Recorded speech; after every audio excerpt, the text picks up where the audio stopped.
rights activist, and is also a lawyer to the family of a veteran Nollywood actor, Chiwetalu Agu. Mr. Effiong, we thank you so much for joining us this Tuesday afternoon. Thank you. Good afternoon. Thank you for having me. Yes, this entire chat is streaming live on our Facebook page. And after the program, the video will be available. You can go back, watch it, share and like. And feel free to send in any questions which we could direct at Mr. Effiong. All right, Barrister Effiong. So what is the update on Chiwetalu Agu, the Nollywood actor who was arrested on October 7th by Nigerian Army for wearing Biafra outfit? At this moment that I'm speaking to you, neither me as counsel to the veteran actor, celebrated comedian, movie producer, and social crusader have been given access to him. He has not had the opportunity of seeing his wife, his children, or indeed any member of his family. He has also not been given the opportunity to see his medical doctor, despite what has been made known to him to be the state of his health, which necessitates that not only should he has or be given unfettered access to his immediate family at least, but also to his medical practitioner of his choice, and also to lawyers of his choice. None of that has happened. So by this moment, we are still in the dark. I can also confirm to you that we have made efforts to have access to him, which has not yielded results. When he was arrested by the Nigerian Army in a very draconian manner and subjected to gross humiliation, they took him into their custody. In the first place, the military had no business arresting him because the military is not a civil authority. The military is supposed to be the highest institution of state monopoly of violence. That is, the military is the pinnacle when the state wants to show that it has monopoly of violence. So the military ought to be deployed strictly for the purpose of maintaining the territorial integrity of Nigeria as guaranteed as stated under Section 217 of the Constitution. But the military, in flagrant disregard to his mandate, had a civilian arrested for reasons that they are yet to tell us, because the reasons that they have adduced publicly are neither tenable in law nor convincing in facts. So we are still waiting for the Nigerian government to tell us what he has done. The point I want to make is that after he was taken into military custody illegally, there were some reports, misleading reports, that he had been released. But shortly thereafter, it came to our attention that he had been taken into the custody of the State Security Service, DSS. The family went to the SSS facility in Enugu on the 8th and made spirited efforts to see him. But they were returned back and asked to go to their headquarters in Abuja. So as I speak to you, I have delegated some of my colleagues who are working on this case with me to proceed again to the SSS headquarters in Abuja with the hope of having access to him. We are also writing to the DG of the SSS that we should be given access to our clients and that his rights should be respected. At this moment, my client is being treated as a convict, is being treated as a common criminal, is being treated as an outlaw, contrary to his right to presumption of innocence under Section 36, subsection 5 of the Constitution, contrary to his right to dignity of the human person under Section 34 of the Constitution, contrary to his right to personal liberty, which requires that he should be brought before a court within 24 hours. He has been detained since the 7th till today without being arraigned before any court of competent jurisdiction, or without being told what exactly his offense is. Because the allegation, as I said, that the army has leveled against him are very whimsical to us. We have examined it. We do not find any merit to it. We do not find truth in that allegation. He is not involved in IPOB activities. He has no manner or sort of association with Eastern Security Network. He is just a private Nigerian citizen who, goes about his business without infringing on any law. So why they are still keeping him in custody remains a mystery to us. Yeah, but the Nigerian army said that he was inciting people and he was soliciting support for IPOB. He wore the Biafra outfit and was sharing food to some people. That's around Upper Iweka in Onitsha area of Anambra State. So they said, given the political climate and the security volatility of Anambra State, he shouldn't have been there at all, much less even wearing the outfit. So isn't wearing the Biafra outfit, is it not in a way inciting members of the public, given that just a few weeks ago, Dora Akunyili's husband was killed in that same state? And also, that IPOB has said no elections next month. For me, I believe there is mischaracterization of the facts of this case by the army. But I want to caution that we should take the words of the Nigerian army with a pinch of salt. As you rightly said, it is the Nigerian army that we are talking about. The same army that denied firing live bullets at Lekki Toll Gate. The same army that denied killing IPOB members despite contrary evidence. The same army that denied killing the Shiites in Kaduna under the former chief of army staff, when subsequently the Judicial Commission of Inquiry by the Kaduna State Governor revealed that over 300 members of the Islamic movement of Nigeria were slaughtered. It is the same Nigerian army that has not been able to account for funds allotted for buying weapons to fight insurgency. I am not saying that I do not support the Nigerian army. I am just saying that when you have an institution that has consistently pinched itself against the interests of the citizens, that have consistently stood against the truth, one has to be very careful in taking whatever they say, the way they have said it. But let us dwell on the issues. What are the issues? For them to say that he wore IPOB clothes is very funny to me, because to begin with, there's a distinction between IPOB and Biafra. So if they are saying that he put on a Biafran outfit, which for me is neither here nor there, because I have made the point that yes, IPOB was proscribed. My client is not a member of IPOB. He has never solicited for IPOB. He has never worked for IPOB. There is no evidence that he has attended any gathering of IPOB. There is no evidence that he has taken part in the activities of IPOB. So for them to say that him identifying with a color similar to that of the Biafra amounts to an incitement, it's very funny, because Biafra is an idea. You cannot prescribe an idea. There is a distinction in law and in fact between IPOB and Biafra, because Biafra precedes IPOB. You cannot say because we have prescribed IPOB, therefore anything that has semblance to Biafra is also prescribed. That cannot be correct.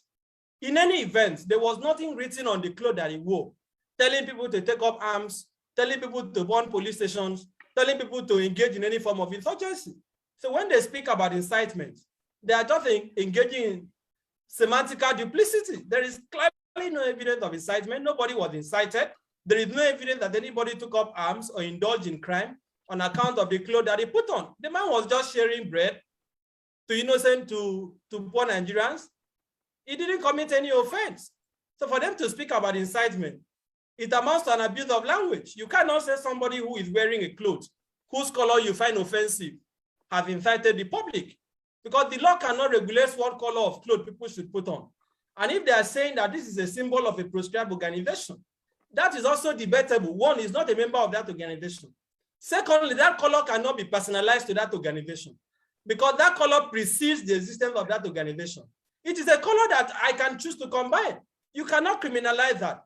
There has to be some overt acts, some traceable evidence that this man had any involvement in activities that are inimical to the security of the state. And at this moment, there is no evidence of that. So that is why I made the point that if the military has a movie role for this legendary actor, they should have approached him with courtesy and respect, because they have turned this to a comical show. for you to arrest a citizen on account of wearing a cloth whose color you are offended by. It is untenable. This shouldn't happen in any civilized country, which is why we are calling for his immediate and unconditional release. Okay, in 2019, journalist and activist Chiwetalu Agu, he was at the airport when he was wearing a shirt actually which read "We are all Biafrans," and he was, well, detained briefly by the SSS, although the SSS says it was only cautioned and all that. It was not as if he was detained like that for wearing that shirt. And they've said it time without number, that shirt, anything Biafra, promotes disunity, you know, among Nigerians. At least that's what they say. So shouldn't your clients have stayed away from anything that evokes or, you know, brings memories of issues that divide Nigeria? Shouldn't he have just stayed away from this Biafra issue completely? As I've rightly said, there is no evidence on record that my client has gone out to tell people that is fighting for Biafra as an independent country. What they are saying is that the clothes that they put on is similar to the Biafran flag or is the Biafran color. And I've said that that is a ridiculous thing to say. But regarding your question, my response is that the person who should desist from engaging in activities that divide the country are people who actually are in positions of power. They are the ones that are polarizing the country.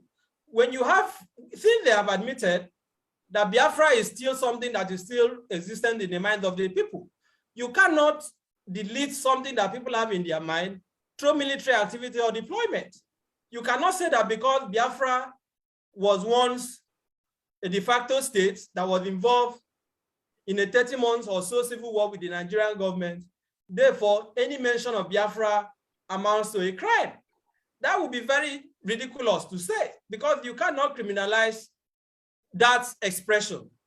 Do not forget that even those who are fighting for Biafra, they have the right to self-determination, recognized under the African Charter on Human and People's Rights Ratification and Enforcement Act, which is a Nigerian legislation.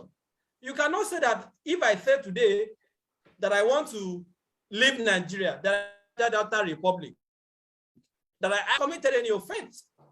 As long as I am peaceful, as long as I do not take the laws into my hands, as long as I am not associated with any act of violence, you cannot criminalize that. This is a right that a Nigerian law has recognized.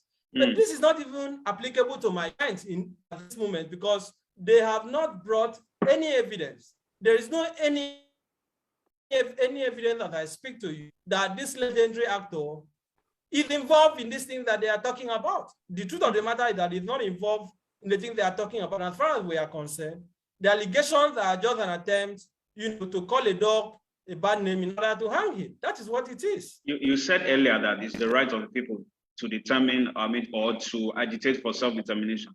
The president has said countless times that the unity of Nigeria is non-negotiable. You know, so how you say that people should have such a right when the president has already said, you know, he has said that the unity of Nigeria is non-negotiable? Doesn't it then mean that anything anybody is doing, any form of agitation is unacceptable to the government?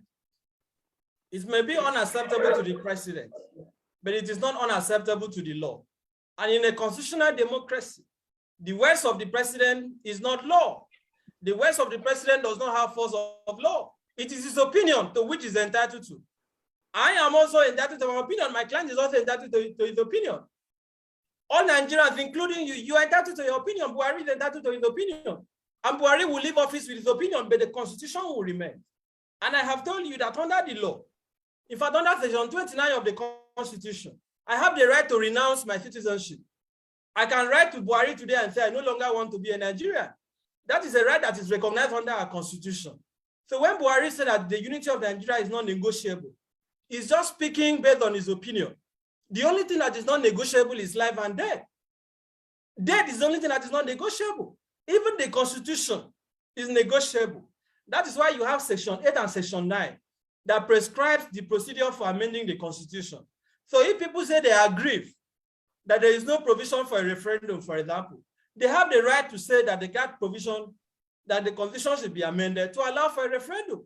There is nothing that is not negotiable in life except death, because all of us will test it one day. But here is the point.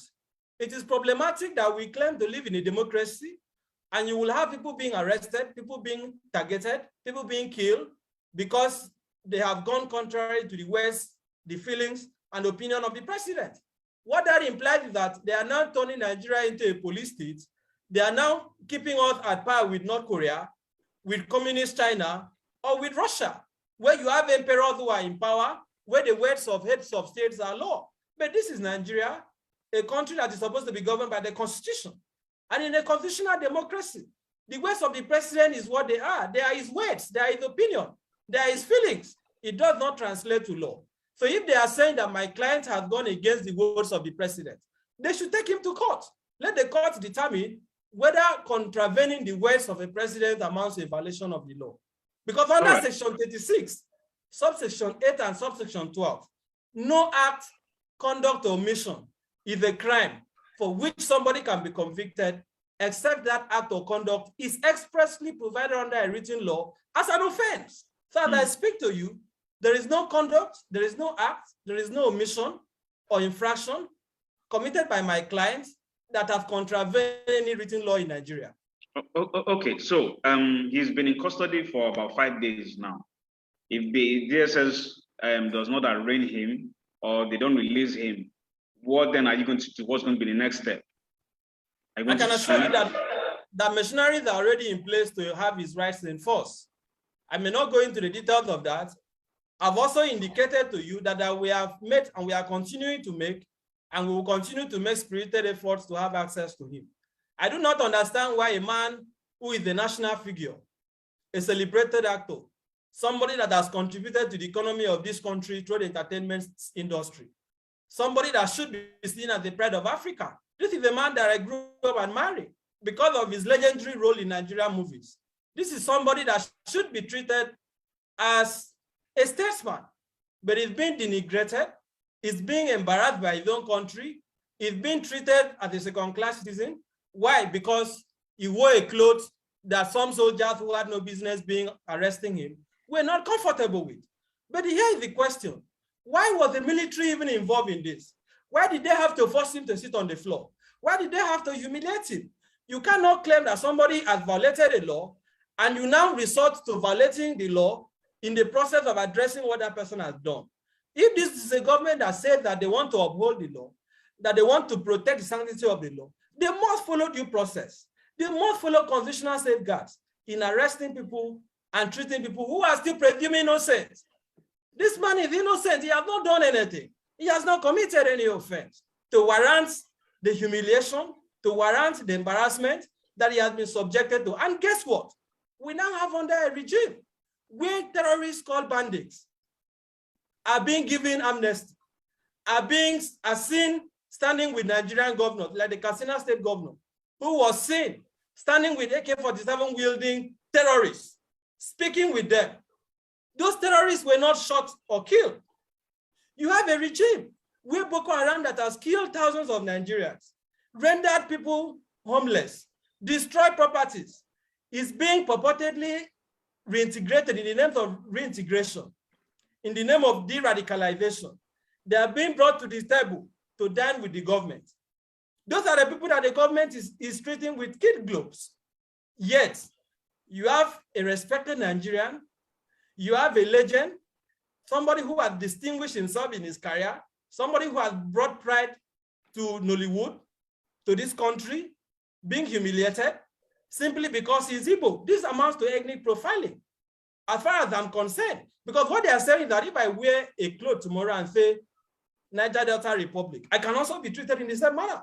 If you wear a cloth to say and identify with the Ruwa Republic, you can also be treated in the same manner. But you have Mayatiala, you have other separatist groups that are dining with the government. You even have Shegumi calling for amnesty, telling Nigerians to live peaceably with them. Shegumi is not in DSS custody. He's not. It is my client who is being haunted. For what? For reasons that they are yet to disclose to us. And you are still saying that the unity of Nigeria is not negotiable. So here is the point. We'll take all steps necessary within the law to ensure that his rights are respected and that is released from custody. Okay, as we wind down, this month makes it 1 year of the NSAS protests. I know that you featured prominently in the NSAS protests last year. The Lagos State government has said no protests. They're not going to allow any protests again in order to prevent what's it called now? A breakdown in law and order. As they said last year, the NSAS protests were hijacked. So Lagos State is yet to recover from all the losses that were incurred. So no more protests. Is this legal? This ban on protests by the police? The statement of the Commissioner of Police is very, very condemnable. What he's telling us is that he's taking Nigerians for granted. Because why did NSAS happen? NSAS happened because Nigerians, especially young Nigerians, were fed up with police impunity, with extrajudicial killing, extortion, corruption, and the decadence in the police. That was why NSAS happened.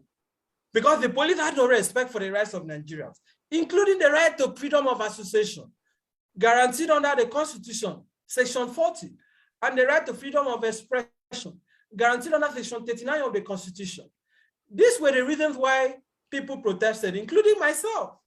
So when you have a commissioner of police after NSAS, still speaking in a SAS language, still speaking in a militant language, threatening fire and brimstone, that if people come out to protest peacefully, is going to deal with them. That is not a democracy, because guess what? Even if we have intelligence, as they always claim falsely, that hoodlums, which are usually sponsored by the government, will hijack the protest, the law is that he cannot disrupt that protest. It is his responsibility to go to that protest and protect the protesters. And this was the point that I argued and won successfully. In the case of Charles Suputa, alias Charlie Boy, versus the Inspector General of Police, where Charlie Boy led the resume and resign protest in Abuja after Buhari had spent close to 3 months in London on account of his ill health. And he was targeted, he was tear gassed, his rights were violated, and I went to court. The police came with this same frivolous argument that they have intelligence report that hoodlums will hijack the protest, that there could be breakdown of law and order. The court said you are wrong. That was a judgment delivered by the current Chief Judge of the Federal High Court, Honorable Justice So. And the judge, the noble judge, held courageously that you cannot disrupt a protest because you believe there will be breakdown of law and order. It is your responsibility to ensure that the law does not break down. It is your responsibility to protect those who are protesting peacefully. So what the police is supposed to do, and this is also recognized under the Electoral Act, I think Section 90 or Section 91, as amended in 2015, where the National Assembly clearly said in that amendment that the role of law enforcement agencies, including the police, shall be limited to provision of security to protesters. This is the right that the Court of Appeal had also recognized in the case of Inspector General of Police and All Nigerian People Party, where Buhari was tear gas after the 2003 presidential election. And Mr. Femi Falana went to court, and the court held that Nigerians do not require the permit of the police to protest. So after we have defeated the police in court, in a constitutional democracy, they are supposed to abide by the rule of law. But you have the police becoming the law disobedience agency instead of the law enforcement agency. The police is now still engaging in this act of impunity, telling Nigerians when to protest and when not to protest. So I am restating to you that under the law today, the police has no right whatsoever to say that people should not protest, even when they believe magically that hoodlums created by the government, as we saw during the NSAS, will hijack the protest. So my position is that what the Commissioner of Police has said is condemnable. It should be withdrawn, and it should retract it. And those who want to protest peacefully have the right to do so, and they also have the right to disregard what the Commissioner of Police has said. They cannot be defeated in court over this same issue, and they still come out publicly to deceive Nigerians, to still insist on violating the rights of those who are protesting peacefully. This is supposed to be a democracy. And if this is a democracy, the government, institutions of government, law enforcement agencies must, I say must, abide by the rule of law and by Chapter 4 of the Constitution that has guaranteed Nigerians fundamental rights. Thank you very much. We've been chatting with Barrister Inibehe F. Young, the lawyer to Nollywood veteran actor Chiwetalu Agu, who has remained in custody for the last 5 days. Spoken to us about his inability to reach him and other trending issues, including the police proclamation that NSAS protests will not be permitted again. We thank you so much, Barrister F. Young, for joining us this Tuesday afternoon at a very short notice. As I stated earlier on, this entire chat, this entire episode streamed live on Facebook. It's still on our Facebook page. You can go back there, like, share, and comment. Thank you so much. Join us again tomorrow for another episode of Punch Live. Goodbye. Thank you.